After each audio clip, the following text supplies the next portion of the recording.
Welcome into another edition of Buffalo Game Day Recap. I'm AJ Feldman. Joining me shortly from East Rutherford, New Jersey, will be Sports Director Thad Brown. Well, you know what? This is a little bit more like it. 2 weeks after struggling against the Dolphins, a week after getting embarrassed by the Jaguars, the Bills bounced back with a convincing win over the New York Jets, 45-17 the final score. The defense forces 5 turnovers, Josh Allen throws 2 touchdowns, and Stephon Diggs records his biggest receiving yardage day as a member of the Buffalo Bills. Time now to bring in Sports Director Thad Brown. Thad, the Bills really needed a decisive victory to really calm the nerves of their fans and probably themselves a little bit. They did just that. What are your main takeaways from today's game? Well, it's funny you talk about that, AJ. Jordan Poyer said, look, if the game was 9-6 or what the score was, it wouldn't have mattered. We just wanted to win. But the thing that I think about from this game, number one, is that whatever the message was from Sean McDermott this week, it was heard loud and clear. And not just by the stars, not just by a few guys, by everyone, top to bottom, from the trainer all the way up to Josh Allen. I mean, think about how this game went down. 5 defensive backs had turnovers. 3 running backs scored touchdowns. 2 receivers went over 100 yards. You had guys who rarely play, like A.J. Klein and Matt BREIDA, who had big roles in this game. You had depth guys like Gabriel Davis and F.A. Obata, who were making plays left and right. The stars played like stars. Stephon Diggs basically scored an end of the first half touchdown all by himself. This was everyone, top to bottom, who played well. Sean McDermott even gave Brian Daboll credit for the game plan he called. So I was impressed with the way that McDermott was able to get an entire group of 100 people all pointing in the same direction, all making sure that that embarrassment last week in Jacksonville didn't happen again this week. You hear all the stuff that everybody's saying about your team after you take a loss like last week.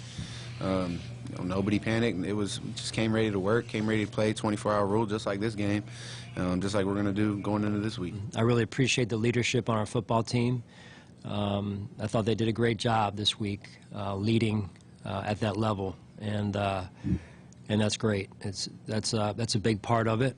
We need that every week. I've got some true veteran guys, true professional football players that care about each other, care about their craft, and that's just one thing that we're not going to do as a team is ride this roller coaster on we're the worst team to ever play, now we're the best team to ever play. Like we're gonna stay consistent and steady and come into work each and every day and again, try to put our best foot forward. Win or loss, draw, we can go into the film tomorrow, we watch the tape, we can make our corrections. We're all grown men about it, win, lose, or draw, and we move forward. And that's just what this team has done in our wins and our losses, and you know, that's just what we're going to continue to do. We're not complacent. We want to continue to get better. We got a lot of work to do, a lot of football games to be played.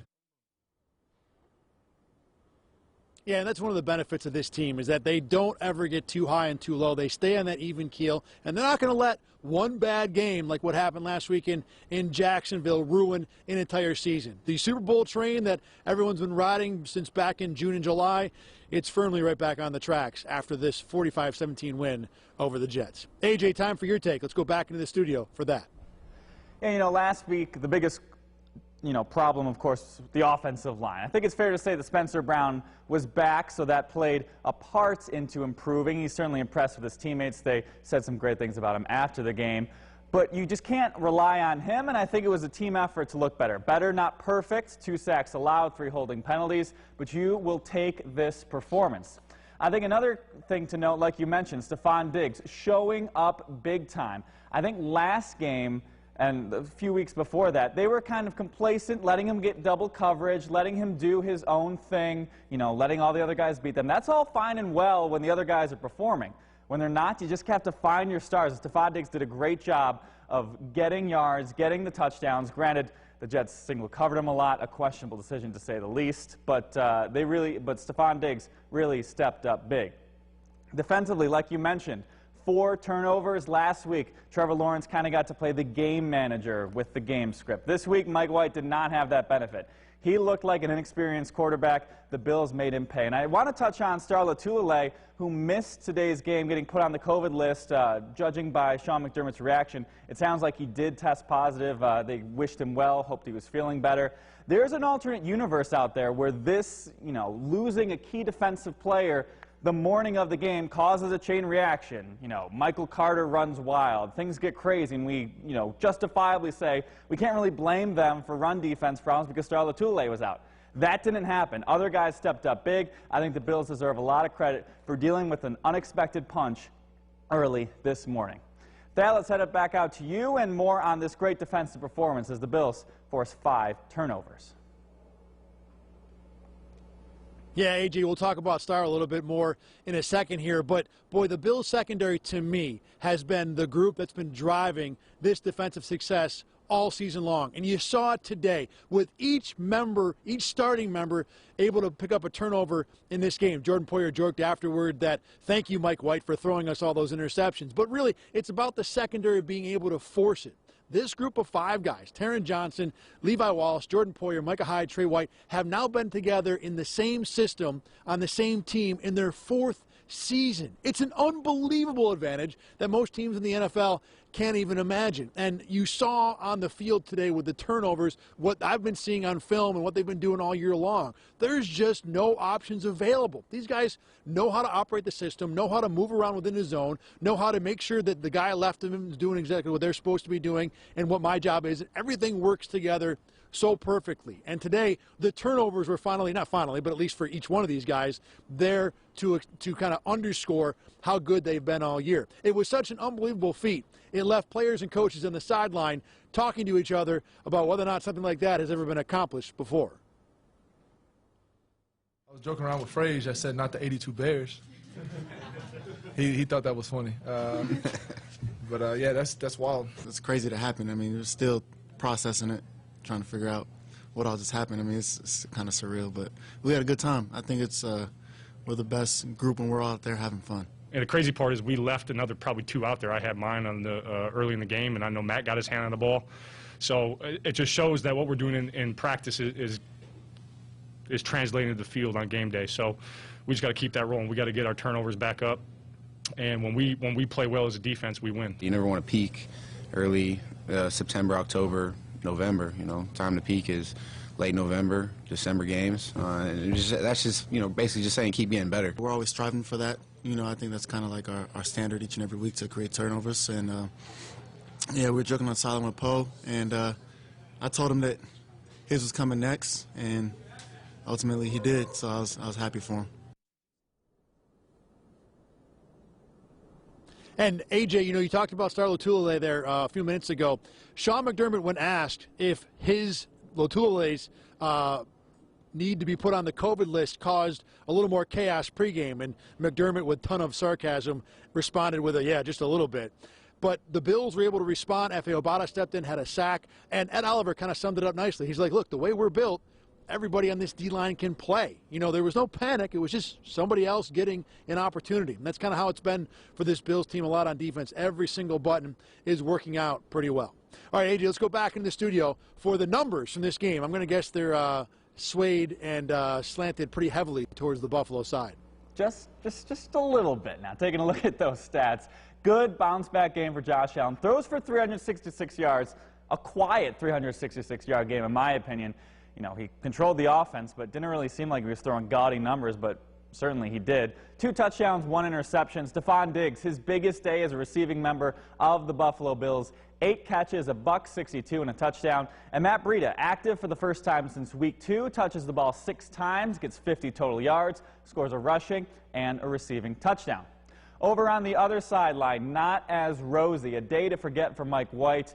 24 for 44, 251 yards and 4 interceptions. And a lot of those interceptions, maybe all of those interceptions, definitely his fault. Michael Carter bottled up in the backfield for the most part, but did reward his fantasy owners with a late garbage time touchdown.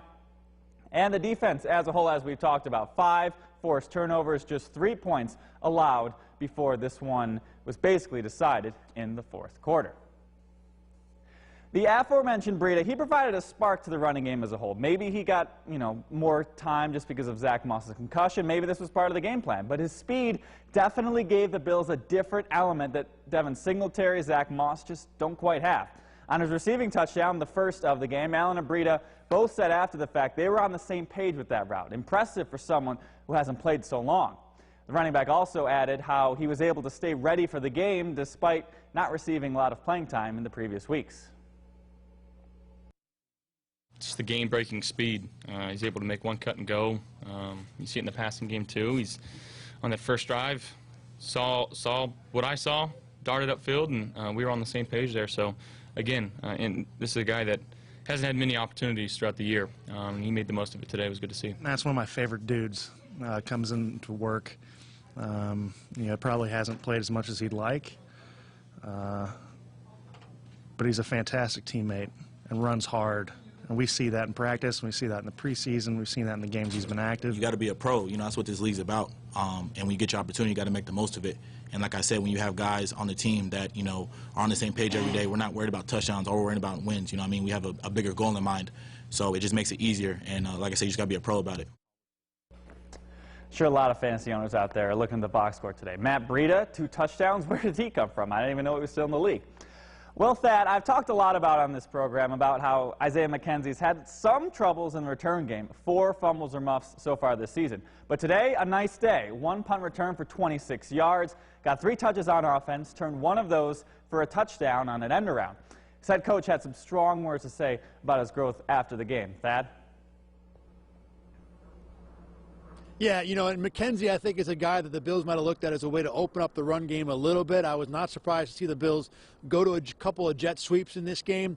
And, McKenzie's a guy that the Bills grabbed off of waivers from Denver 3 years ago. He was just a young guy that no one really thought would do anything.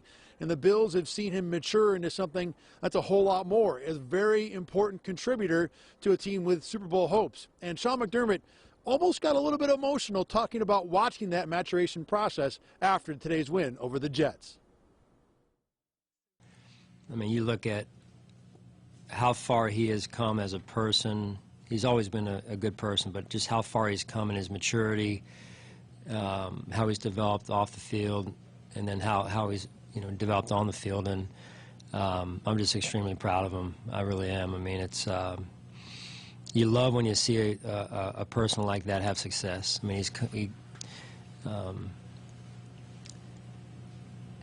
He's part of the reason why we are who we are. Just in terms of his story, you guys should look into his story a little deeper. He hasn't come from much, but he's offered so much to our football team. And the part where McDermott says that McKenzie is why we are who we are, I think that is really the theme of this Bills win. See, this Bills team, probably more than most teams in the NFL, they really care about each other, about the organization. Remember, a lot of these guys, like we talked about with the members of the secondary, have been here for a lot of years. They built this team. They aren't free agents who just showed up for a paycheck or rookies who just were drafted and, still have their heads spinning about how to exist in the NFL. These Bills players made this team into the juggernaut that it is now. So I think it's easier when you have a problem, a loss, an embarrassment, like Buffalo had last week in Jacksonville, to say to those guys, hey, we got to figure it out. We got to make changes. We got to look inward. So Mitch Moore said both last week and this week about how the changes, how the bounce back happened. The Bills had to look inside. Well, you know what? When you're invested in something, it's a heck of a lot easier to look inside and find that motivation to make it go right. That's why the Bills hammered the Jets today. Of course, the Jets being terrible is a part of it too. But I think it's why this Bills team, as long as this core of players is here and are able to, pass that caring and that interest and that investment down, that's why this Bills team is going to be competitive for a long, long time. They don't lose dumb games to dumb teams because they're not going to be embarrassed for not only themselves, but for the guy next to them in their locker room. Next week, the opponent gets a little more real with the Colts. Should be fun to talk about a game where the Bills aren't favored by 85 touchdowns. Until then, live at MetLife Stadium in East Rutherford, New Jersey, I am Thad Brown. I'll talk with you more about this game on our News 8 Facebook page in a couple minutes right after this. But now we go back to AJ in the studio. Thank you very much, Thad. And I want to make one more point, just somebody we haven't really talked about. A.J. Klein, stepping up for Tremaine Edmonds, out with that hamstring injury. He orchestrated that defense, called all the plays. His teammates were raving about his performance after the fact. Props to my fellow A.J. Like you said, next week the Bills back at home for the first time since Halloween, taking on the Colts. They beat the Jags 23-17 today. They're on a bit of a roll, winning 4 of their last 5 games. We will see if they can give the Bills a run for their money. That'll do it for us tonight. Be sure to tune in next week for more Buffalo Game Day Recap, as well as Bill coverage all week long on News 8 and at RochesterFirst.com. For Thad Brown, I am A.J. Feldman. Have a great rest of your night. Follow News 8 wherever you are on RochesterFirst.com, Facebook, Twitter, and on our app for news and weather.